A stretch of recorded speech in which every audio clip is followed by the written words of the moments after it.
there is a way to dial down the chaos. Systems do that. That's why there's HR teams in corporations. That's why people have policies. That's why we have laws, because ultimately these are ways to design behaviors to make them expected so that we are not making decision fatigue problems. Can you imagine if we did not know if cars would stop at a stop sign? We would all have to make the decision every single time to assess a car. Does that car look like I could wave it down? Does that car look like it'll stop for me? It would be complete and total and utter chaos. So whether it's the law, whether it's designing a behavioral design for your home, getting a system in place is life-changing. That was Eve Rodsky on Psychologists Off the Clock.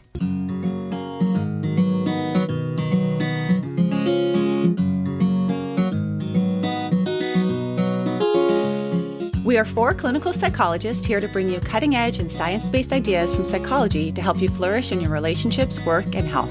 I'm Dr. Debbie Sorensen, practicing in Mile High, Denver, Colorado, and co-author of Act Daily Journal. I'm Dr. Diana Hill, co-author with Debbie on Act Daily Journal and practicing in Seaside, Santa Barbara, California.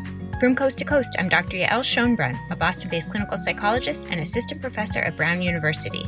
And from sunny San Diego, I'm Dr. Jill Stoddard, author of Be Mighty and the Big Book of Act Metaphors. We hope you take what you learn here to build a rich and meaningful life. Thank you for listening to Psychologists Off the Clock. If you listen to this podcast, you probably know by now that we are partnered with Praxis Continuing Education. And there's a reason why. It's because Praxis really can help you transform your clients' lives by learning how to effectively promote lasting change with evidence-based approaches. ACT, DBT, compassion-focused therapy. And we love Praxis so much, especially because our very own Debbie Sorensen is going to be doing a workshop through Praxis. Tell us about it, Debbie. Yes, I'm doing a webinar on acceptance commitment therapy for burnout. This is for therapists who are working with clients who are burnt out. And of course, as therapists, we are also occasionally may experience our own burnout. So hopefully it will be helpful for that too. It starts August 25th and it's on Wednesday afternoons, just for a few Wednesdays in a row. So you can check it out on the Praxis website and learn more. I hope you can join me if you're a therapist. It'd be great to have you there. And for all of the live online courses that Praxis offers, you can go to our website, offtheclockpsych.com, and get a discount code. I'm here with Diana to introduce today's episode, where we had Eve Rodsky come back for a second interview. And this one is a little bit different than the last one because Eve actually answered questions from you, our listeners, about her system, Fair Play. So I'm here with Diana, and I'm curious what your thoughts were, Diana, on this one. Well, I love the concept of systems. And one thing that kept on showing up throughout the interview that I just paused on, and I think that a lot of people don't think about this as such an important part of a system, is having those check-ins, whether they're check-ins with yourself or check-ins with each other and check-ins with your family. And I see that as, at least in our family, the check-ins that, you know, it's not like we're carving out special time. It's like we're checking in at dinner, or we're checking in the morning, or we're checking in throughout the day, is really the part of the family life where it kind of like brings you back together again and realize that we're all kind of interconnected. We're all a system, and how I'm doing influences how you're doing, but also that if one person is taking so much of the load, it influences the rest of the system, and that we need to check in. How busy are we, and how is this working? So that was something I really appreciated about her approach. And they don't always have to be lovey-dovey check-ins like she shared. I don't like your face. Right. Well, I mean, it's interesting you say that because I feel like in all of my years of psychology, and it's going on, over 2 decades now, time and time again, so often the answer to difficult problems boils down to communication. And that's essentially what a check-in is. And for some reason, it seems to be very difficult for us to do this, but so incredibly important to be able to communicate about the family system and how it's going and what we're doing and whether it's working and whether we even need to be doing it. One of my favorite things about Eve's system is the very first step to deciding, who's going to take on which responsibilities is going through and deciding if certain responsibilities are even something we value. Been thinking a lot about that as we're transitioning out of the pandemic. What an exhale I heard from folks when things slowed down. Like, oh gosh, I'm so glad I don't have to do that baby shower or that whatever, all the things that we were engaging in pre-pandemic. And also how quickly folks are picking stuff up without having that pause to do sort of the Marie Kondo of their lives. Like, does this bring me joy? Is this connected to my values? Is this what we want as a family? And there's a culture of busyness, I think in particular, that is so focused on just doing more to keep up with the Joneses as opposed to what works in our family life. And I know for us as a family, we're just really intentional about how much we do and why we do it, because I really value downtime. And I see that as an important part of the system. That's the time when we just restore and reconnect and we have space to communicate with each other. I totally agree. And I think that's one of the benefits that has come out of this pandemic time for me personally. And my husband has always been a downtime person. And so it's allowed us to really connect more on that level, that when we do a check-in around, is this important to us? What do we want our family system to look like? We're now both more on that page of honestly doing less overall. It's not just about who's doing what, but as a family, doing a little bit less overall. And it feels far less stressful. Yeah. And I think the other piece I just want to add to it, there's a playfulness to Eve that I really appreciate. There's a humor to her. And something that I really appreciate about our household is that there's a lot of playfulness in our doing of housework, that it doesn't have to be a chore, that it can be like that it's actually part of our kids learning some really important life skills.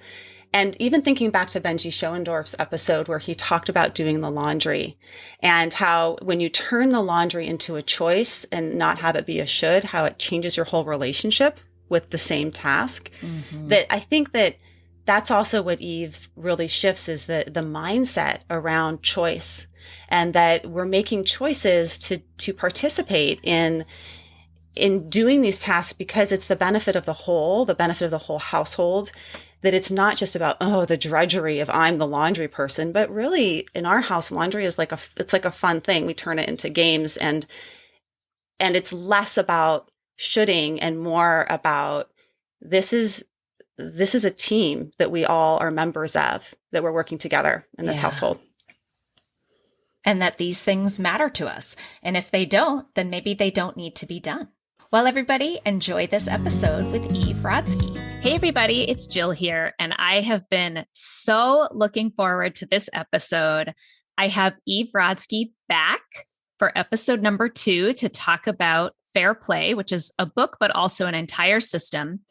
We had Eve on back in episode 176. So if you haven't listened to that one yet, go back and listen to it so you can learn all about fair play in the system, because today we're going to do things a little bit differently because I have listener questions that I'm going to pose to Eve. So Eve, welcome back. Thank you so much for being here.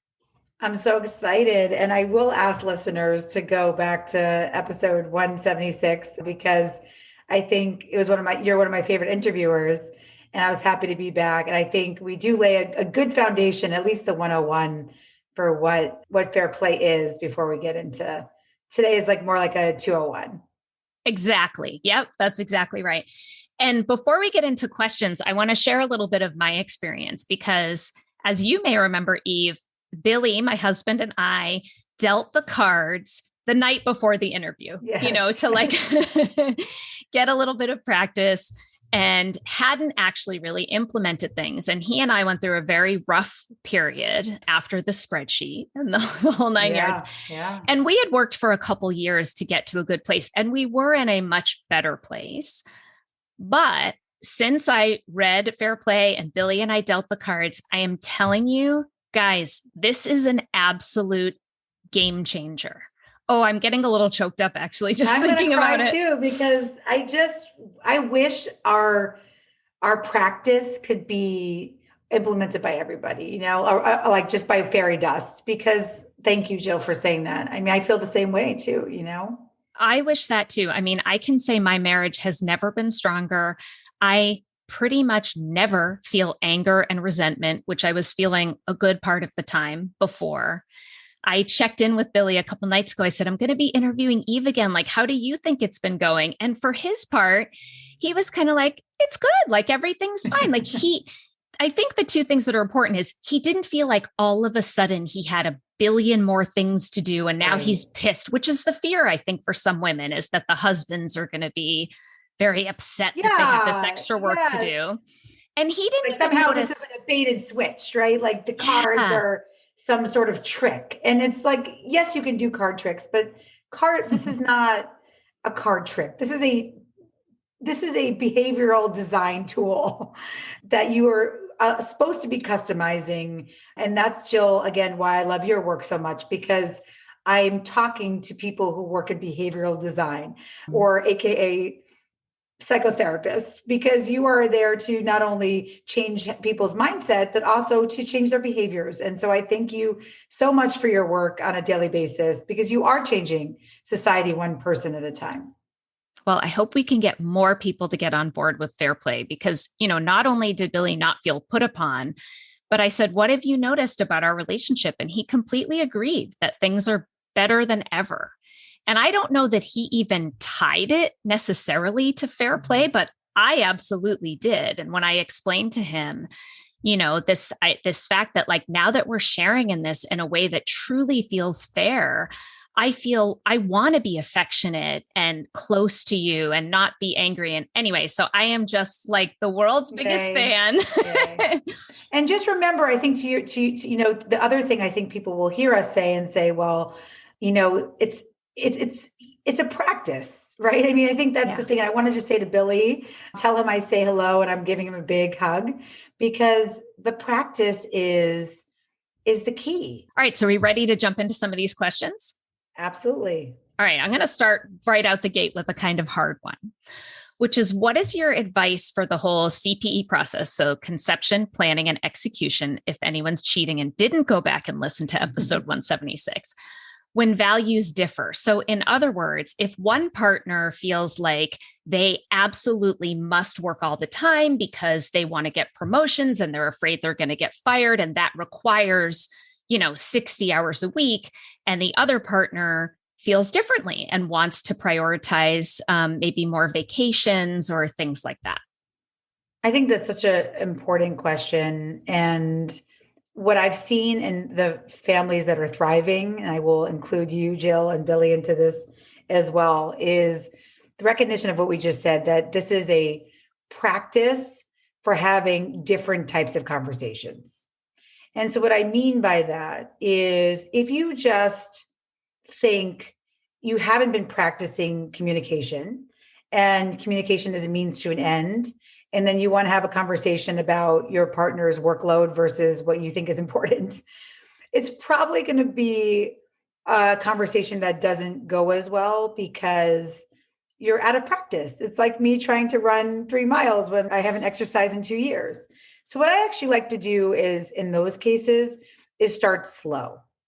And so what I mean by that is, when you start where you are now, the beauty of starting to have different conversations on a daily basis about things like maybe garbage or dishes or who's picking up your kids from school or extracurricular sports, things that have to happen sometimes are the way in to these bigger conversations. So I think you and I address this, but I think it's important enough to revisit, which is the designing of fair play. And we may not have gone in as deep. So I want to explain what happened to me when I started to design fair play. So I knew that, again, I'm a lawyer. I believe in everything in my world is behavior design. I believe that that's how we design societies, right? Is our laws. You can feel free to cross the street at a stop sign because there's a law requiring a car to stop and not run you over, right? So I look at things as everything is behavioral design for me. So when I thought about behavioral design for fair play, the idea of using the organizational management tools of conception, planning, and execution made a ton of sense, because I knew, right, that we don't walk into our boss's office and say, hey, Joe, what should I be doing today? I think I'll just wait here to tell me what to do. Right. I know that if I worked for you, that would not fly. But we do that in our homes, right? We have no rigor for our homes. We don't treat them like our most important organization, right? We decide who's taking the dog out right when it's about to take a piss on the rug. We set the table when we're hangry and we're cranky, right? We are doing things on the fly because somehow we equate that to love. And I also think that happens with our values too, that we think we're having conversations. We know our partners really well, but we actually don't really know them that well. And I know that because I've interviewed a shit ton of partners now. I thought the ownership mindset, CPE, would be enough because we do it at the workplace. But then I realized the expectation of pay means that people are more willing to do ownership mindset, and you don't really need another step. But in the home, if you're not building on your values, which is what I do in my mediation practice, then it's going to fail. Fair play becomes just like another list that we've all started and crumbled up and thrown in the garbage. It just becomes a who does what list, and that doesn't work. But I had to come to that realization because even when Seth said, "Oh, I got it. I got garbage," I was still his garbage shadow. And so I would walk around the kitchen. I would stare at him to see if he was about to take the garbage out. I opened the door underneath the sink because Seth is really tall. And I was like, this is a great idea. If the door under the sink is open, he will hit his knee on it and fall on the ground. And when he's on the ground, he's going to see the garbage liner and it'll remind him to take out the garbage, right? And so I recognized that ownership was not enough. And so it's the sitting down, it's that practice of taking a new vow, telling stories around things we've never told our stories about that lead us to these bigger conversations around values. So Seth and I could have a giant conversation now about what we want our son's bar mitzvah to look like, what we care about, what our retirement looks like. But it didn't start like that. 10 years ago, we couldn't even have a conversation about who was changing the next diaper because we really were that angry and resentful of each other. And we had lost that touch, that conversation touch. So this is a long answer to say that everything started to change when the step of fair play around buy-in came in. Because after listening to men in hetero cisgender relationships, the number one thing they said to me, besides the fact that they couldn't get anything right in the home, was that they're never invited to the conversation party. That the conversations are happening at them. Why didn't you pick up the mustard? Did you log the kid onto Zoom? It's all this feedback in the moment, and it becomes a cascade of what we've heard of as nagging. But ultimately, what it really is it means that people shut off and don't even want to listen to each other anymore because they're afraid of what's coming out of people's mouths. So Seth and I sat down at the beginning of Fair Play and said, let's have a conversation about garbage. Here is my story, Seth. So what happens when you're so divergent over something that has to get done every day? Well, typically, pre-Fair Play, women were reporting to me that they are just say, I might as well just do it myself. I'm the one who values it. He doesn't value it. Oh, he doesn't value our bar mitzvah. I'm going to plan it ourselves. He doesn't value vacation. I'm going to take the kids on vacation myself. And then you start diverging over a lifetime. Whereas instead, if you tell each other stories and you start saying, well, what's our minimum standard of care? What is, I borrow that from the law. What is our reasonable person standard? I still want you to own it, but what can we both tolerate? And Seth was able to say to me, look, I can tolerate taking the garbage out once a day. I'll put the liners back in. I'll do the full CPE of getting the little bins out and the diapers out of the diaper pail. But I really respect that you're not going to stalk me over garbage. And I really want to own it. And so that's a really, really long answer to that listener's question to say that we have to start telling each other our stories in a way that we've never told each other our stories before, because either A, we assume that they'll know it, or B, we don't think our stories over garbage are important, but they are. Right. And I imagine this, like, I'm afraid that I won't get promoted and I'm not going to get a raise, or I might get fired. There may or may not be truth to that, but there's probably a story behind the fear. And if the partner who's saying that can share that story in a vulnerable way, then the other partner might feel a little bit more empathy and at less of an impasse. And it sounds like it creates a little more room for compromise, basically.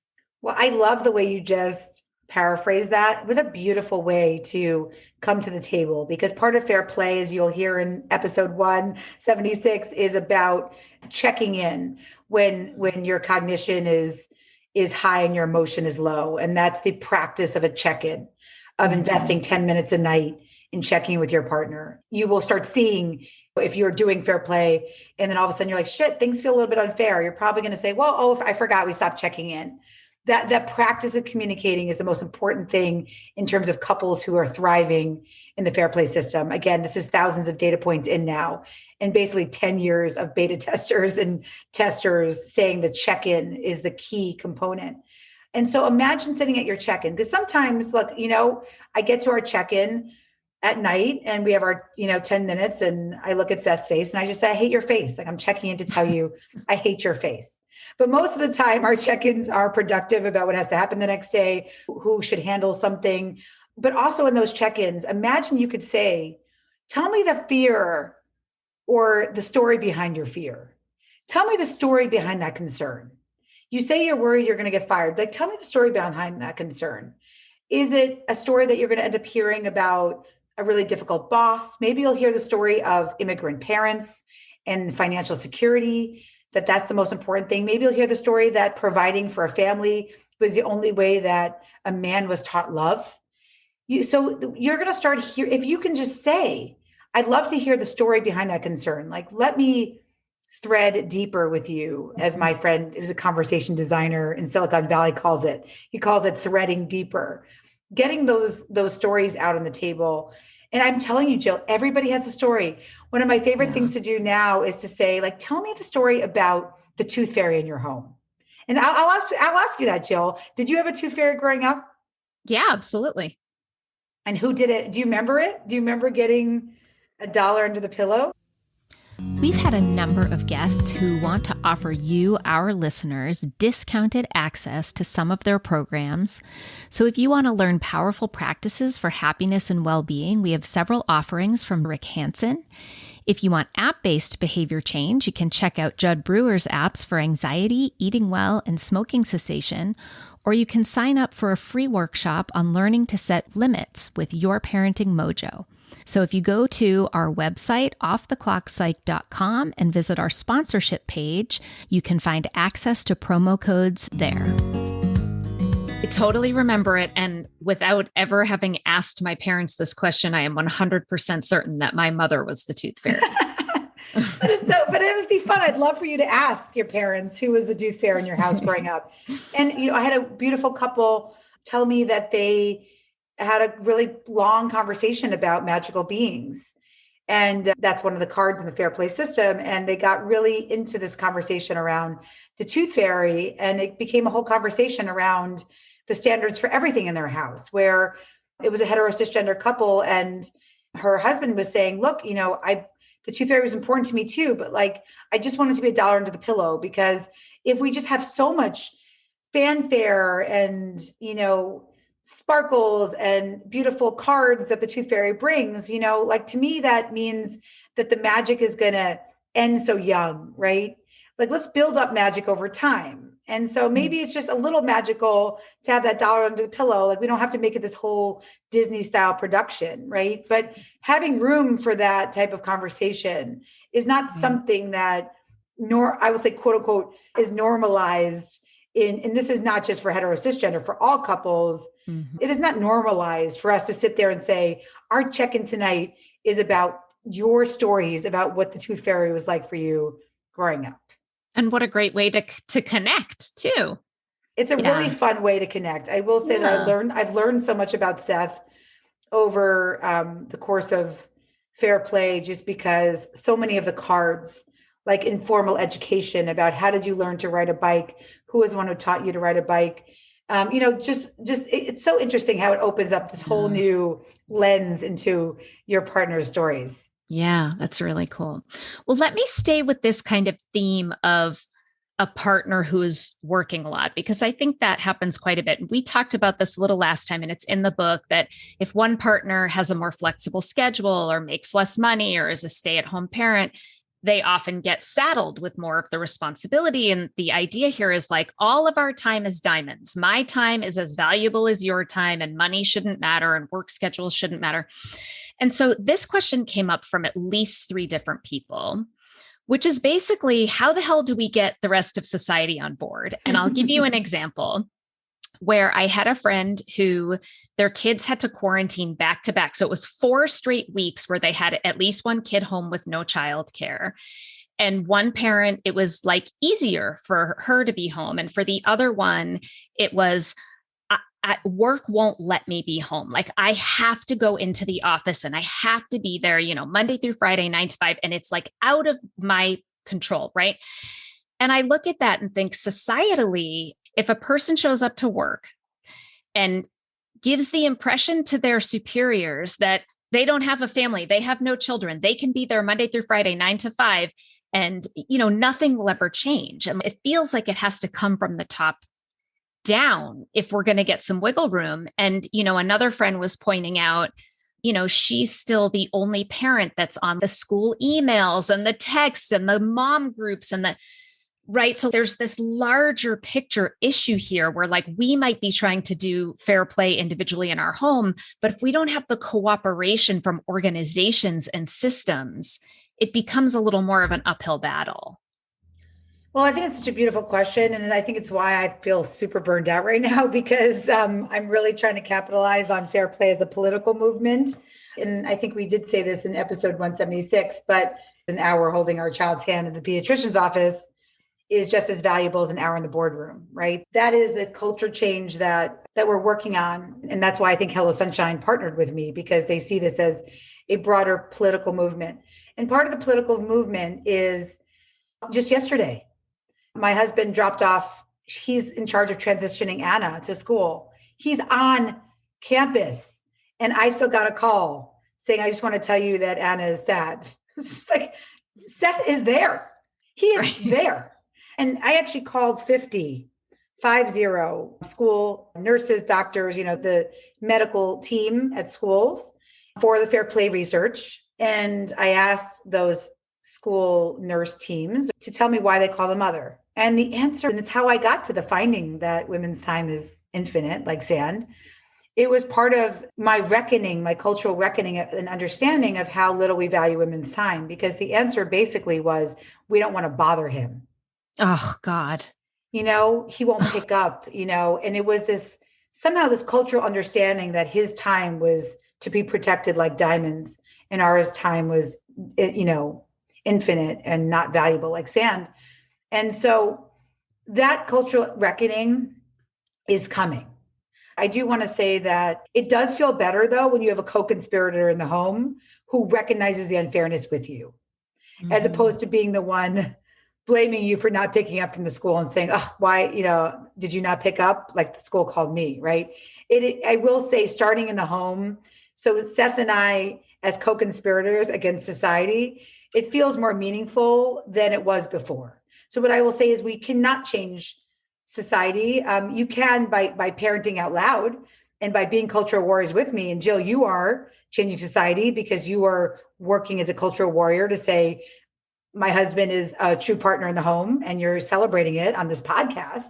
So we are doing it, but we are also going to be doing this by taking agency in our own home.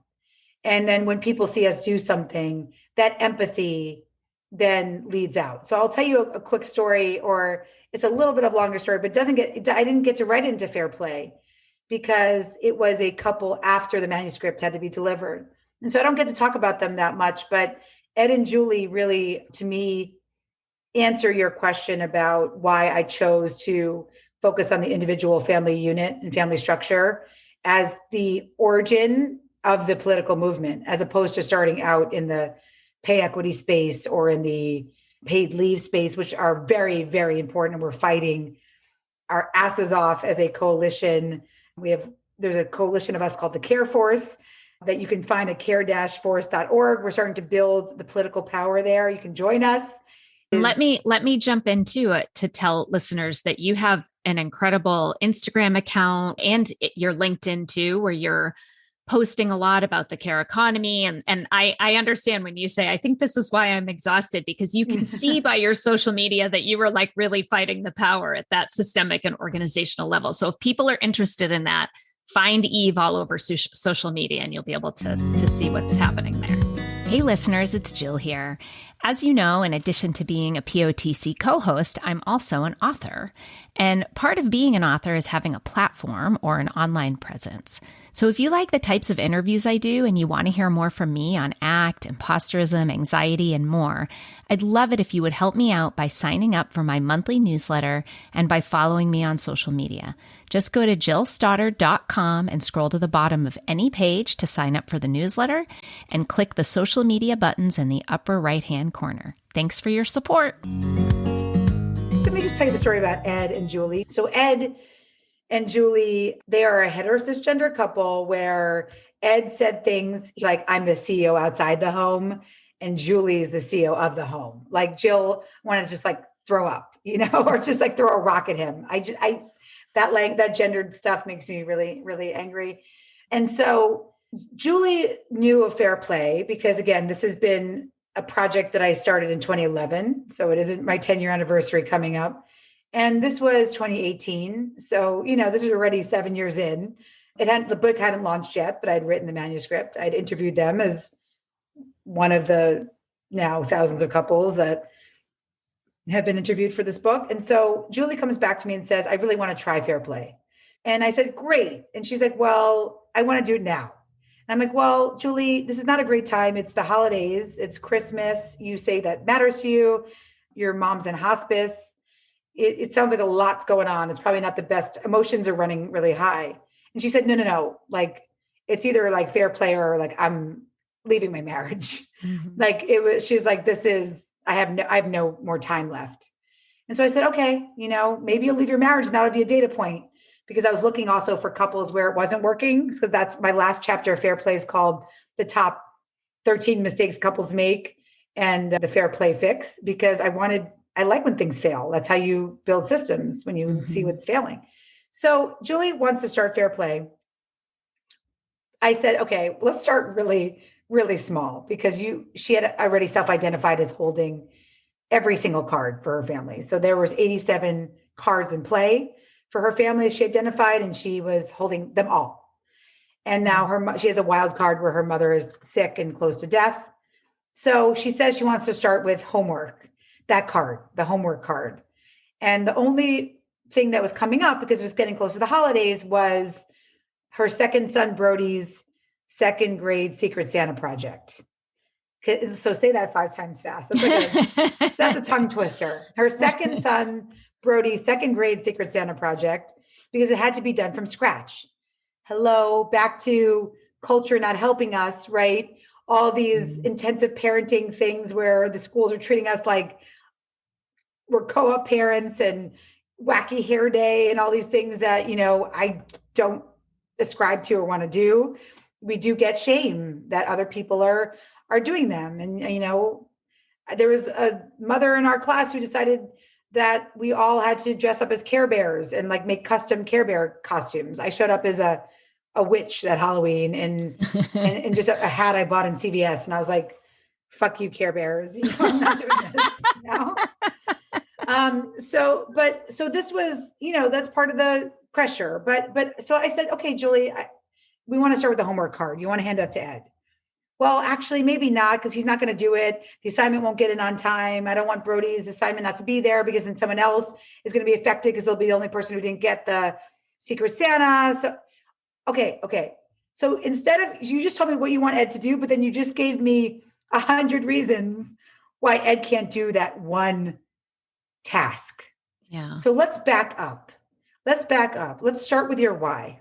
Tell me the stories about why the Secret Santa project seems to be so important to you. So this gets back to the stories. She says, okay, the stories I would tell, instead of here's where you get the supplies and this is what you have to do, if I was going to play fair play, the starting with your why is one of the core tenets. The stories Jill and I were just telling you about, listeners. She said, I would tell Ed that it matters to me because I'm so sick of like the commodities around Christmas. I'm so sick of the fact that my son is so excited about $100 Nerf gun. Like I would love for my kids to recognize the value in the homemade gift, that there's beauty in making something from the heart, that like I would actually like them to open the cards first instead of just like running to tear open the commodity. And so I still tear up at that answer. I think it's a beautiful why. And I've told the story so many times and I still tear up at it. And then she says, there's a bonus. The bonus is I want to tell Ed that the little girl that Brody drew in the Secret Santa hat is a girl that is new to the school. It's December. And still to this day, 3 months into the school year, she stands like so cute with her backpack in front of the teacher right when she gets to school. She doesn't go play in the handball area. She doesn't do hula hoops with the other girls. Nobody greets her. She stands there alone and she's standing there waiting for the school to walk in because there's nobody for her to play with at recess when her parent drops her off. And so how nice would it be if my popular son, Brody, made her like a welcome to school? It's hard to be a new student present. So there was a lot wrapped up in this Secret Santa project that 1000% Ed would never have known. There's no context for that. This had been something she was holding and she wants to hand it over. So I said, instead of telling Ed all the things he's going to do wrong and all the things he's going to need for this Secret Santa project, can you sit down when emotion is low, cognition is high, just with a glass of wine, like later tonight, and just say those two things you just said to me? Just that. So she does. I get to check in with them. I got to hear Ed's perspective, which was that it was after the holidays, Jill. And he said, I did take it over. Julie did tell me her why. I took over the Secret Santa project. And Eve, I began Googling Secret Santa projects for little girls with my son, Brody. And on YouTube, we found that he wanted to do a popsicle stick jewelry box. So that's conception, right? That's the conception that women are often holding. They decided together what Brody wanted to do. They had to Google it and research it. So, and he said, and then we wrote down everything we need for the jewelry box. That's the planning. So they needed colored popsicle sticks. Brody wanted glitter. He asked for his dad to go to a place where they could find a knob because he didn't want the little girl to need two hands to open her lid for her jewelry box. He wanted her to be able to open it with one hand, a knob. And so this is Ed telling me all this stuff. And then he says, and then we found this really cool store called Michael's. And you should check it out, Eve. I'm like, I'll check out that store. It sounds awesome. And we went to the store and we picked up all the things. And that's when Julie chimed in and she said, Eve, it was a change. It was life-changing and it was super hyperbolic. And I was like, okay, what was life-changing about the experience? She said, well, two things. One, I'd never seen Ed on the floor before. He had actually never been on the floor with our kids before. I'd never seen that. And two, out of the corner of my eye, Eve, I noticed that Ed had glitter on his hands. And she's like, yes, glitter is a pain in the ass to get out.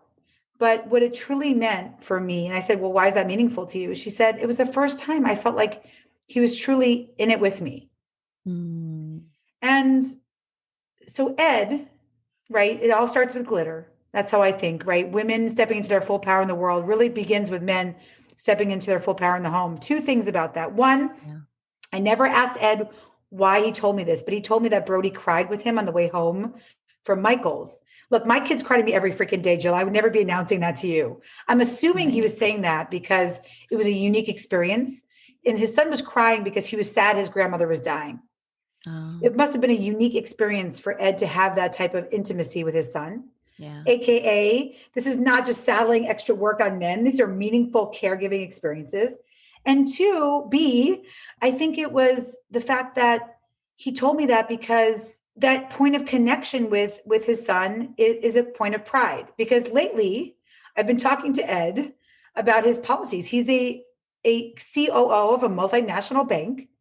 And he said to me, Ed, My glitter guy who started off in 2018 saying that he was a CEO outside the home and his wife was a CEO of the home is now saying things to me like, I'm worried about my workforce, that we're going to offer flexibility and only women will take it. And then we're going to have two classes of citizens in our bank where men are the ones getting the promotions because they have the FaceTime and women are forgotten about. This is Ed. Wow. This is Ed who has thousands of employees starting to think through these things that I believe started because of the meaningful interactions he had as they started to build his competency in the home through him taking on more and more cards. Of course, I'm not going to take credit for the entire transformation of Ed, but I think that it starts so beautifully with how their interactions change, Jill.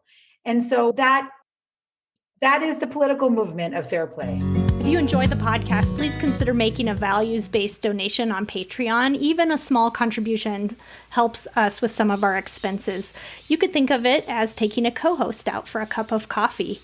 And you can link to Patreon on our website or just search for us on patreon.com. Okay, so if I'm understanding correctly, it sounds like if you get enough individuals on board, a good number of those individuals are going to be people who are the CEOs of their company, like people who are leaders and in positions of power to make these changes. And instead of just throwing a policy at them that they don't have buy-in to execute, they're getting buy-in by experiencing it firsthand. And then they're going to be more likely to make some of those changes at an organizational level. That's it. I'll take you on the road with me because I think that is it. That is the political movement. Yeah, that's great. It's lived experience because the thing that was keeping me up at night was the fact that 70% of our 1% of men, the men who make our policies for us in government and corporations, have the most traditional family structure imaginable. They have stay-at-home wives. Mm-hmm. And so that was the Ed Julie dynamic. She was trying to get back in the workforce, but she was one of those toxic time messages that my job is more flexible. So she started taking on more things. And she called herself what I call myself in fair play, which is the accidental traditionalist, where we end up in these traditional roles, but we didn't plan for it.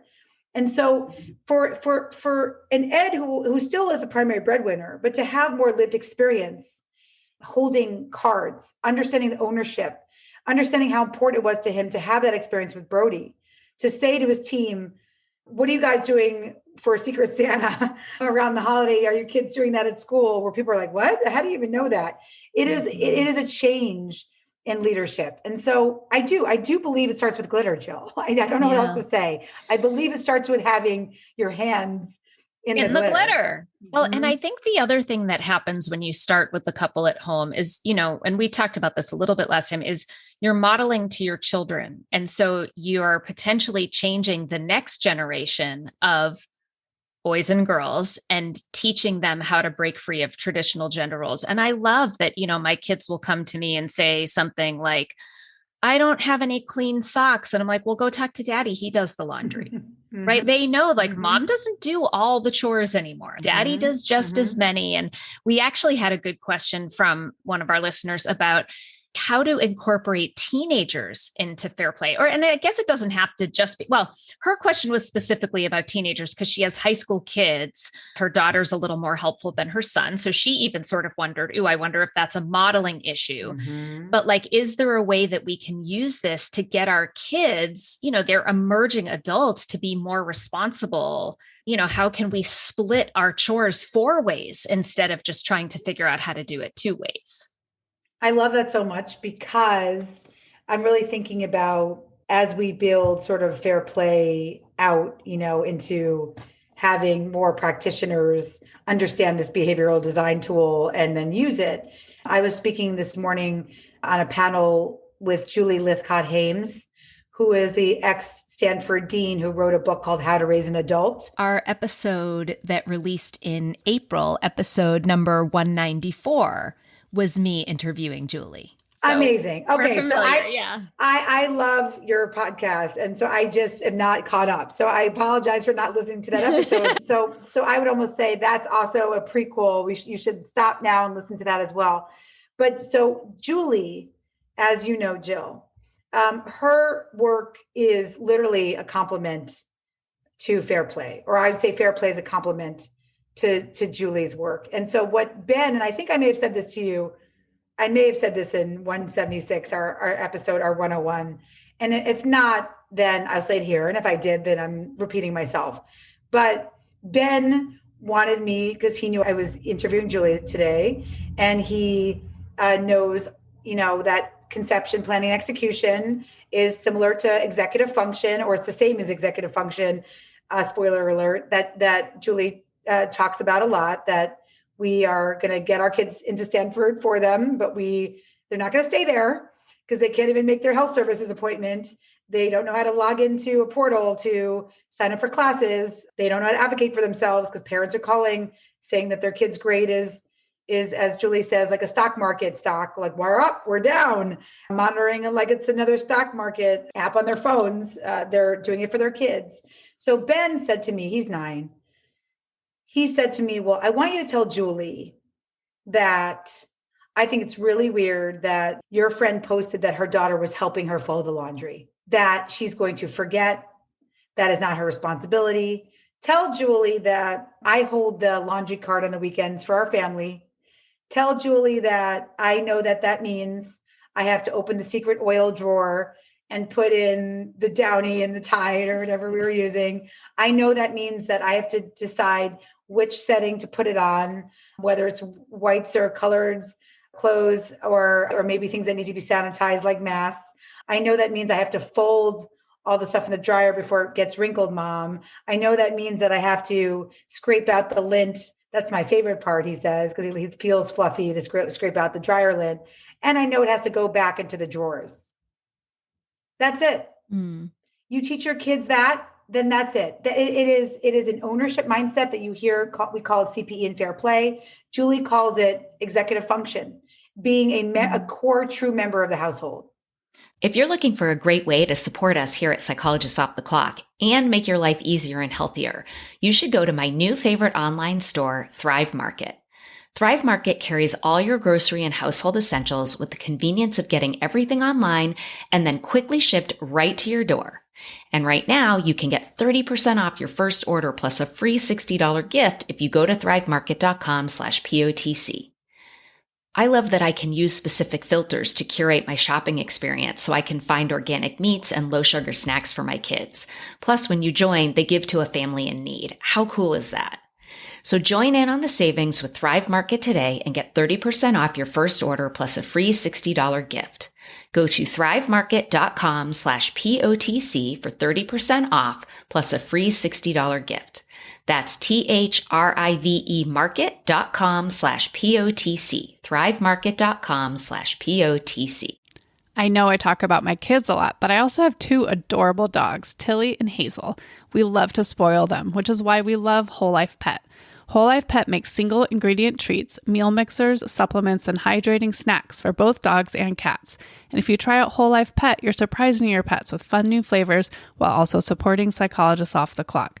Visit wholelifepet.com and use promo code POTC to get 25% off your first order with free shipping over $50. When I open the Tuscan Blend Bistro Bowl meal mixer to add to Tilly and Hazel's food, they start wildly sniffing and can't wait to dig in. The best part is Whole Life Pet uses a freeze-dried process that locks in nutrients and freshness, and they never add chemicals, additives, preservatives, or anything artificial. Visit wholelifepet.com and use promo code POTC to get 25% off your first order with free shipping over $50. If you're unsure about what to try, you can fill out their short questionnaire by clicking the red Start Today button on the home page. It will ask you a few questions and make custom product recommendations for your pets. Visit wholelifepet.com and use promo code POTC to get 25% off today. So it seems like, similar to what we've talked about before, it probably starts with a conversation, maybe even a vulnerable conversation about how it feels to be the one person in a family of 4 who has most of the responsibilities put upon them, and what the story is behind that. And then you could even physically deal the cards out. With kids who are old enough. I mean, I think I could even do that with my kids who are 7 and 9. Oh, they would Ben, get it. Ben is 9. He's 9, and he holds the laundry card for the weekends because we do have a housekeeper, and she's amazing, Adriana, and we pay her well, and she is a very important part of our family structure. And I think it's very important to recognize the team that goes into being part of your household. If you have outside domestic workers, we have to, of course, pay them well, recognize how important and valued their labor is. And my kids see that and recognize Adriana's labor. And she comes twice a week. And so the laundry obviously piles up over the weekend. And that's Ben's responsibility. And it didn't start that way. It's obviously been a process. It's been a 2-year process. I think we started the idea of thinking about Ben as laundry doer at 7. And now they're finally ready to redeal. Zach, my older son, who's dishes, is like, I think maybe Ben has a better thing, but I was like, dishes is gross, Zach, like, so maybe you do want to switch and let Ben take it over for a little while. Yeah. Nobody should have dishes forever on weekends. But so those conversations were ones that have happened over time. They're never perfect. They require the same vigilance that Seth and I have, which is that we check in with our kids. We do a Friday Shabbat check-in before we sit down. We do a Shabbat ritual where we light the candles and we have challah. It's mainly just to eat lots of good, brioche bread. but we do check in then and we say, let's just see what's happening on the weekend, who's in charge of what. And so the other thing that's been very helpful is that Zach and Ben are parents' helpers. I don't call it mothers' helpers because we have to get out of these gendered terms. Good. But Zach and Ben are primarily responsible for Anna on the weekends because we really don't like watching a toddler. And so that watching card has been really helpful. So they have to think about what they plan out for her, what they're going to feed her for lunch, if she poops, how to help wipe her, understand that a girl's vagina is different than boys. She has to be wiped front to back. We don't want poop getting into her vagina. She can get a urinary tract infection. Those are all conversations we are ritualizing and normalizing in our house. Well, I think too, like giving them their own responsibility, like the card, the CPE. I wonder if that's even a little bit more motivating for them to do it. Cause like I'm thinking about in my house, how I have to remind my kids every single meal to clear their dang plates.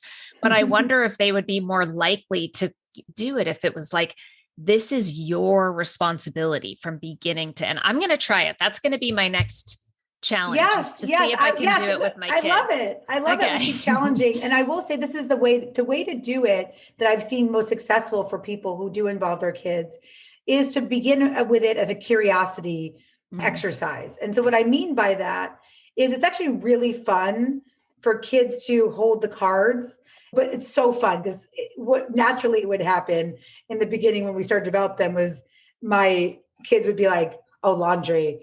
That's mom. Birth control. Mom, what is that? What does that mean? I'm like, well, that's a condom. Let's talk about that later.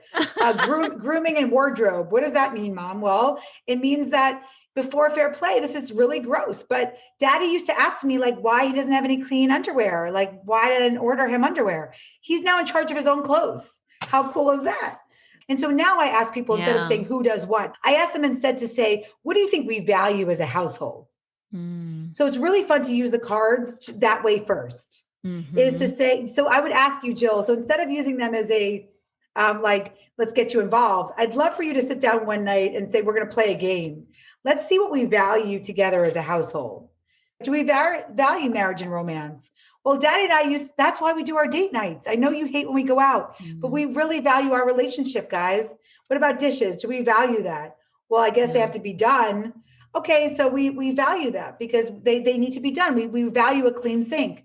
And so that's what I would ask, Jill, is that it would be fun, even before you ask to them to get involved. I'd love to come back on in part 3 or even talk offline about the exercise of, because that's been the most helpful now I'm seeing, is more recently people have been shifting the conversation from mommy and daddy do this. The more valuable exercise is when a family sits down together and says, let's just go out for ice cream and let's just build our deck together to see what we value as a family. Yeah. It's been really fun. And I think even just seeing how many things there are, it maybe makes kids have a little less entitlement and a little more compassion of like, wow, there really are a lot of responsibilities, and maybe mommy and or daddy shouldn't be the ones to have to do all these things. I mean, I don't know, maybe that's wishful thinking, but it seems like I think it is. I will say that is I think that's a deeper understanding that Zach as a 12-year-old, because what we started handing over to him, Jill, recently, which, and that I'll have to come back and tell you how that goes because it's too new for me to tell you. I could just tell you the questions he's asking me though. We just started handing over medical and healthy living. There's a card called medical and healthy living. And we said, we think you should be responsible for this card for yourself. Mm-hmm. And so what Zach is now saying, because you're getting a phone and you'll have the contacts in your phone. Well, Zach is starting to ask questions like, well, what does that mean? And I'm saying, well, it means you have to know the name of your pediatrician. It means you have to know that you get an annual physical. It means we have to tell you what shots you've had and what boosters you get as you grow to be 18. It means you need to know where your immunization records are. It means we have to know whether or not we're going to add orthodontics to your dental appointments. You have to know the name of your dentist. How often do you get cleanings? When you can go, scheduling your own appointments. And he's like, well, that's a lot of things to think about. And I said, well, the beauty of you thinking about those things is it means that Daddy and I don't have to think about those things now. Mm-hmm. And it frees our brain up because your brain now has those things to think about. And it's going to make you a better student. Because I promise you, Dean Hames from Stanford will tell you that the beauty of you owning things like your own medical records, like the dishes, is that type of accomplishment then ends up translating to you as a student, as an individual, as a worker. I was going to say, when you were explaining this, I was thinking, man, Julie must give you an A+.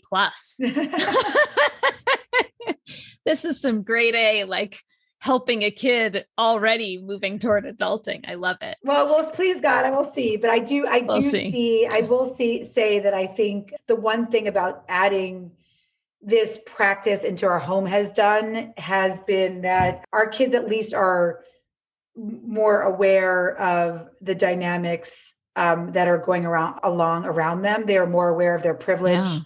They're more, my son, Ben, my 9-year-old, the same one who had his realization about laundry. He's somebody who screamed, to me about Cinderella when he was watching it with Anna, saying, the feminist emergency. The feminist emergency. Yeah. Yes. So that might have been my favorite part of the interview last time. Yeah. So you remember the feminist emergency.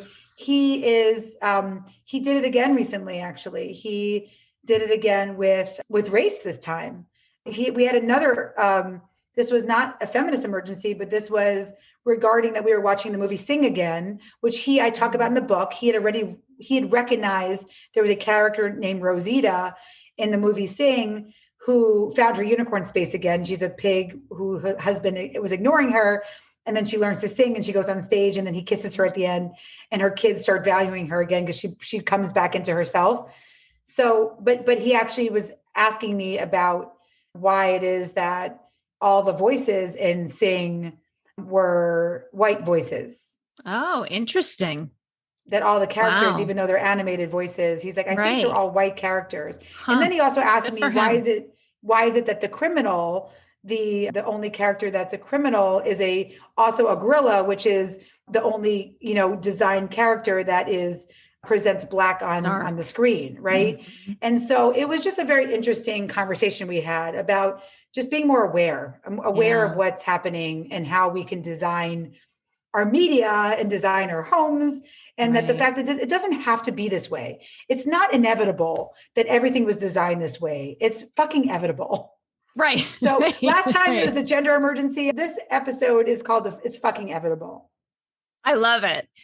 Okay. So another question from a listener was, do you have any tips for how a third party might get someone else involved? So for example, this person specifically said, my mom needs to have this exact conversation with my stepdad. How can I, as an outside third party, broach the topic with them? And let me add to that, because one of the things I've seen is I have some friends who will kind of get on board. Like maybe they listened to episode 176 and they kind of want to go for it.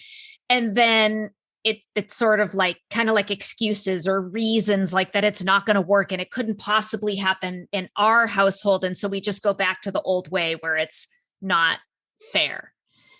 Right. That's Julie. That was the Julie when she said, Ed's going to do homework. And then she's like, well, actually, he's not going to get it on time and he's too busy.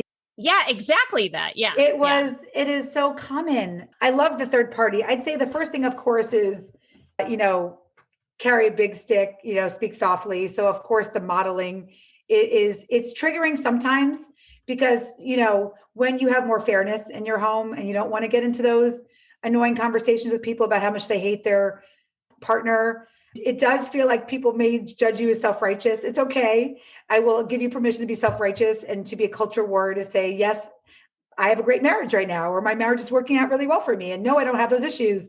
I'm not being expected to put the buck under the pillow. We actually talk about it, right? So sometimes I think people who aren't there yet, it is threatening when you are further along in that journey, because you start to see yourself happier in your relationship and more light or more time to do more podcasts. And there, maybe someone will be jealous. Like, how did Jill get to do 200 episodes? Like, I can't even do one because I can't, so I'd say we have to own our power to say we deserve to our time being diamonds, and we should not feel bad or sad or guilty to other people if they haven't gotten there. We should celebrate it. We have closer to equal partnerships. That's a great thing. And so I'd say the modeling is really important. The other thing I'd say is, for someone who sees someone else struggling with this, it is really hard because a lot of people don't want to take other people's advice. And what I would just say in those situations is that just give that person grace to listen. You don't always have to jump in with advice at that phase. But I do think the idea of saying it's really hard, things feel really unfair, it doesn't have to be this way, it's not a you problem, this is a societal problem, other people are struggling with this. I think, to me, that's the type of compassion that we want to come to the table with. Because if we come with saying, well, I have a solution for you, or it doesn't have to be this way, and you're failing, it can end up landing wrong. So often what I do in those situations, and what I see other people successfully doing, are just saying things like, did you know this is not a you problem? This is actually a societal problem. And here's the beauty of it. Here's like 3 articles from the New York Times that show that other people are struggling with this too. And actually recently there was an article, Fair Play was featured in it. It just came out this week, but it was a researcher in the New York Times Parenting. I saw that. It's actually who said, why are women the ones who have to worry? Why aren't men worrying too? Yeah. And so you could just send an article and just say, like, it's not your problem. It's really a societal problem. And sometimes just that, like when I learned that the second shift, invisible work, the mental load was a thing, and other women especially were struggling with it, it was a time in my life where I finally felt like, okay, I'm not alone. I'm not failing. Maybe this is something bigger than me. Yeah. And I would add to that, read the book, because I think what happens is people get a vague understanding of what this is and they're into it. But I think there are some really important specific elements here, which are like the scripts for how to broach the subject with your partner who might not be on board right away, plus CPE, plus the minimum standard of care. It really lays the groundwork for understanding what the problems are and why it's important and why you're entitled for your time to be as important as your partner's time. And, do you know if your book's on audio? Is there an audio book? Yes, there is an audio book. I think audio is a good way to listen to it in chunks. You can listen to in the car with your kids, because it's a very similar to how to raise an adult, where it's not like we're going to do harm to your kids by listening to this. This is just another way to say, this is how you are an adult in society, basically. And it's not gendered. And if you practice fair play, you will actually recapture so much free time that you'll have time to sit down and read books. Because, that's the other thing. Well, here's like, I don't have time to read a whole book, which is why I asked about audio. But truly, I have so much free time now because I'm not doing the CPE of 89% of all of the household and work and everything else. Okay. So another question is, what happens when both partners' schedules are constantly changing and it feels like there's a need to do a lot on the fly because every day is different? So like, I might be able to do pickups and drop-offs today, but you're going to have to do it next Thursday. This Thursday is different from next Thursday, that kind of thing. That is when fair play works the best. Our couples with the most dynamic schedules are the ones who say that the system helped them the most. And those couples do a 10-minute a night check-in. So in fair play, I recommend a once a week check-in. The couples who are in those dynamic schedules, they report that it's a 10-minute a night check-in. Seth and I are 100% in that category, where if we don't check in every night, we literally have no idea where our children are. And often they're being left somewhere by mistake. So, and that has happened to us many times, where we will get a call from somebody saying, is your child supposed to, be picked up? And we're like, oh shit, we're like, we should have checked in last night. When you have dynamic schedules, customizing your defaults in advance is the most important thing I can tell you that can change your life. Knowing who's in charge of pickups Tuesdays and Thursdays, Mondays, Wednesdays, Fridays, dinner in advance, it's game changing because you can prep in advance. You can save time. You can be in charge. That is when setting the table when you're hangry and cranky, or when the dog is taking a piss on your rug because you forgot to decide who's taking it out. That is the chaos and the decision fatigue that grows when you have dynamic scheduling. So all I can say is that is a place where I will recommend read the book because it works. It works for dynamic schedules. I agree. My husband's schedule is pretty consistent, but mine changes a lot. And I find that because I know that I'm in charge of pickups and drop-offs, I plan my schedule accordingly. Like instead of my schedule being in charge of me, I've become more in charge of my schedule because I know exactly when I'm in charge of dinner, I'm in charge of pickups. So I schedule around it. Now, maybe I'm sure for some people that may not be possible, but I think there's the possibility of quieting the chaos a little bit if you actually practice this in this way, if you take on the responsibility of this task so that you can't have things that are all over the place. Like you have to be home for the 4:00 pickup or whatever it is. I mean, at the end of the day, we are all living in a home, whether it's with a roommate. I mean, obviously, there are people who are unhoused, right? But we have the people who are listening often. We have privilege that we live in a home. And the truth is that it has to become our most important organization. Yeah. Whatever it looks like, there is a way to dial down the chaos. Systems do that. That's why there's HR teams in corporations. That's why people have policies. That's why we have laws, because ultimately these are ways to design behaviors to make them expected so that we are not making decision fatigue problems. Can you imagine if we did not know if cars would stop at a stop sign? We would all have to make the decision every single time to assess a car. Does that car look like I can wave it down? Does that car look like it'll stop for me? It would be complete and total and utter chaos. So whether it's the law, whether it's designing a behavioral design for your home, getting a system in place is life-changing.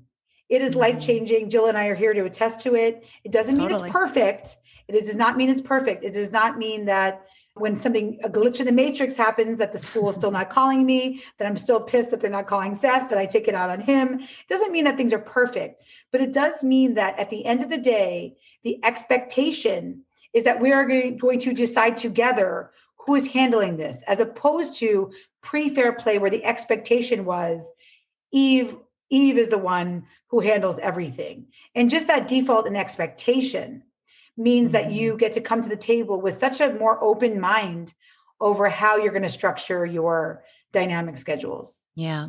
Well, here's a really good one that I'm sure comes up a lot, especially these days during the pandemic and whatnot, which is what happens when you have two partners that are basically comparing their level of burnout? Like one person is saying, I'm more burnt out than you, and I need you to carry some of my cards. Like I cannot carry all these cards. You have to take them over. And the other partner says, I am just as burnt out, if not more burnt out than you. So you need to take some of my cards.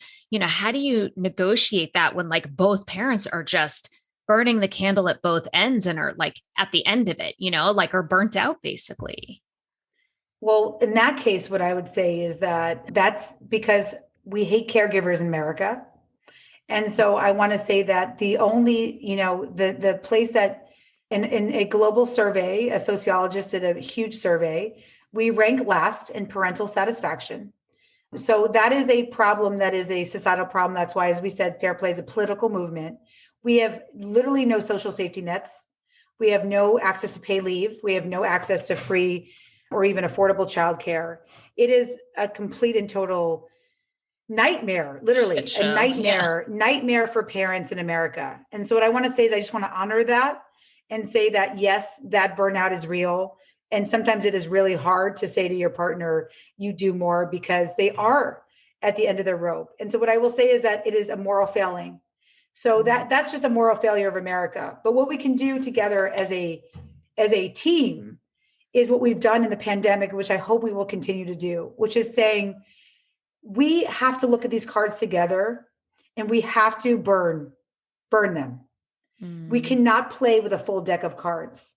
And that is something that is hard to do. We're conditioned to want to be intensive parents. It's what we've learned. But you know what? Maybe you don't have any memories and photos for this year. Maybe that's it. No one's taking any pictures this year. Maybe you're not going to put them in an album this year. Maybe we skipped our holiday cards. No holiday cards, right? That maybe you never send another thank you note. And you just say, look, I'm so grateful for you, but we are so burnt out. We live in America. We can't do this. Maybe we take travel off of our list this year. We stopped going to birthday parties because I just don't want to buy gifts anymore. Yeah. And I think that's such great advice. And I will throw in one caveat, which is I just had this flashback to before Billy and I were doing this, way back when I was like totally burnt out, juggling all the things, like really having a hard time.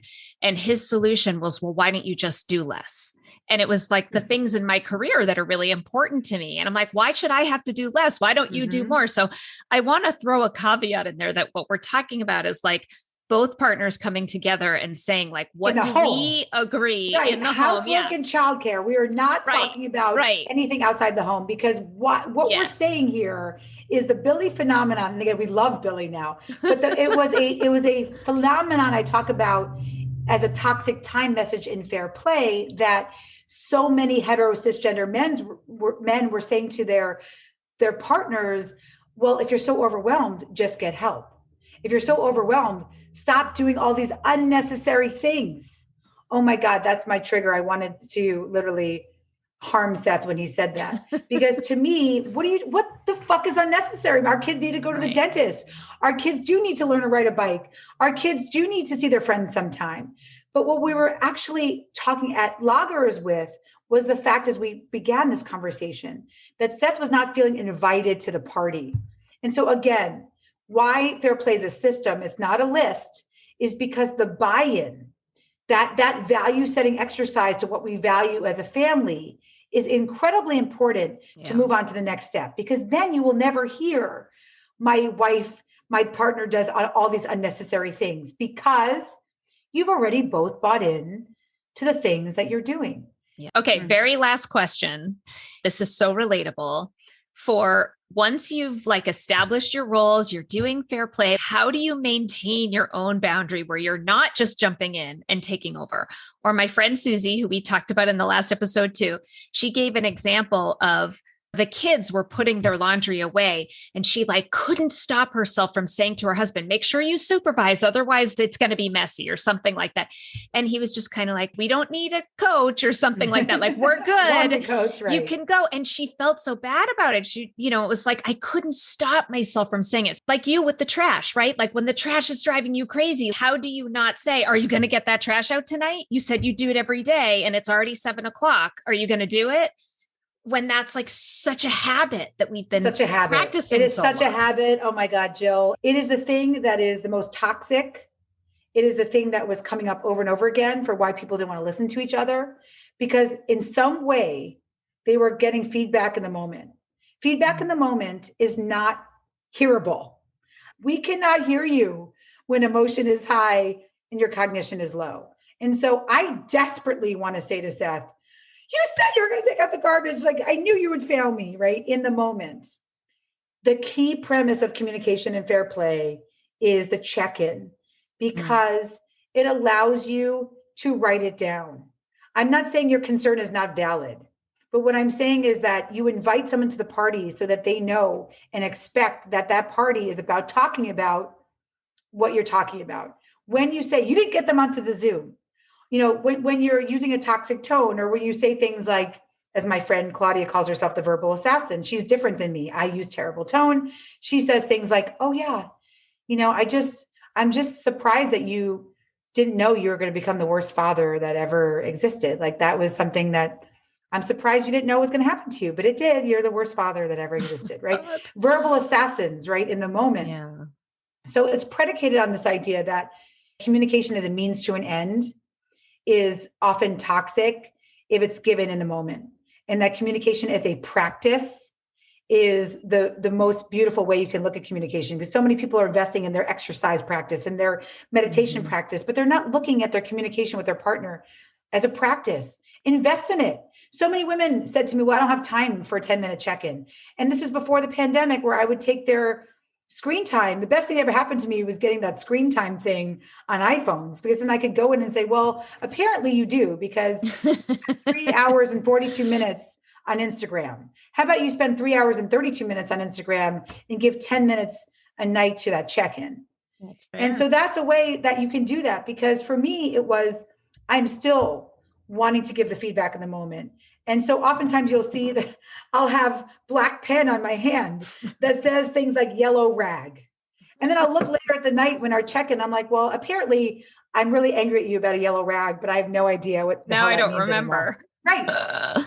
Well, I think the other thing maybe the check-in might be doing is it forces you to be more aware. And awareness is really that first step to getting off autopilot, right? And so if you're aware of like who's doing what and how it's going and whether you're playing your part, then you're increasing your awareness of those moments during the day where you said, make sure you supervise so the kids do it neatly. And that may be a path toward less of that habitual, just blurting the things out because that's what you always do. Absolutely. And the other thing I will say, women said to me when I asked them about the transactional nature of their communication, well, I had to tell them to get them on Zoom. It was the fact that I was hearing underneath that, because as a mediator, and again, as a psychotherapist, you probably feel the same way, right? The presenting problem is never the real problem. But what I was hearing was a deep lack of thinking that their partner would come back to the table. But if I didn't get it out, then they wouldn't be in my face and they wouldn't come back to me. They wouldn't come back to the table. So I think so many of us are worried that if we don't say it in the moment, that there'll be never another opportunity that we'll be able to say that thing.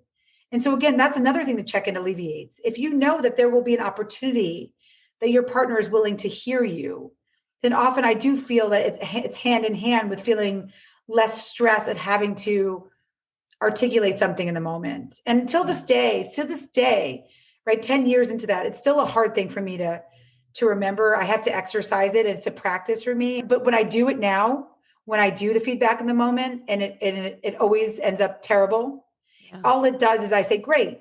I look at it and I don't get mad at myself and feel shame for doing it. I say, it's just another data point to show me how important what I'm saying is. Well, we're way past the end of our time. Yeah. I love talking to you, but before we say goodbye, I want you to tell our listeners, we have listeners who are people in the public, but we have lots of listeners who are also therapists, mental health professionals, and you have a new initiative that you're building right now that's going to be a train the trainer. So is there a way that people can find out about that if they want to learn fair play and then teach either their clients or teach other professionals how to teach people? Where can they learn about that? Well, thank you. Yes, we're working right now. It'll be like that type of program where the behavioral design aspect is going to be hopefully delivered in a way that is a 201, a 301, a 401, that a way we would deliver it to the actual person who's having the hard time, but to the professional who is already used to unpacking conditioning. And so we just look at it as another tool in the arsenal. But we also, of course, given that we started off today thinking about fair play as a political movement, we do believe that colleagues in the psychotherapy space, people who work directly with individuals and couples, are a key to unlocking this cultural change. Yeah, that's great. Well, and I would recommend that people sign up for your newsletter. It's got great content, and I imagine we'll get all the info as it comes. Yeah, we're building it again alongside psychologists. We're doing this very thoughtfully to make sure, of course, that it's a do no harm. Of course, that there's an understanding that mediation and law and behavioral design and psychotherapy are not the same thing, and to make sure that it is an additive. And so we're doing it very thoughtfully, but stay tuned, because I think it'll be a really exciting next step for the movement. Wonderful. So go to everodsky.com. You can sign up for the newsletter there and find all of her social media handles. Thank you so much for being here. This was a super valuable conversation, and I'm glad that we got a lot of really rich questions answered. Thank you. Yeah. Thank you for your questions. Thank you for listening. Thank you. Your time is diamonds. And so, and again, Jill, thank you for all of your vulnerability and for everything you're doing. And I cannot wait. You have to email me, please. And you have to is a terrible communications strategy, by the way. So I would never recommend saying that to your partner, but I'll say it to Jill. You have to email me. I really am excited for you to do a values exercise with your family to see what they value in the deck. And I'd love to hear what your kids say about that. I will let you know for sure. All right. Thanks. Big hug.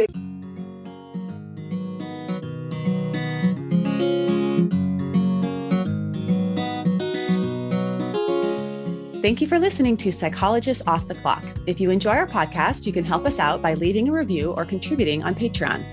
You can find us wherever you get your podcasts, and you can connect with us on Facebook, Twitter, and Instagram. We'd like to thank our strategic consultant, Michael Harold, our dissemination coordinator, Katie Rothfelder, and our editorial coordinator, Melissa Miller. This podcast is for informational and entertainment purposes only and is not meant to be a substitute for mental health treatment. If you're having a mental health emergency, dial 911. If you're looking for mental health treatment, please visit the resources page of our website, offtheclockpsych.com.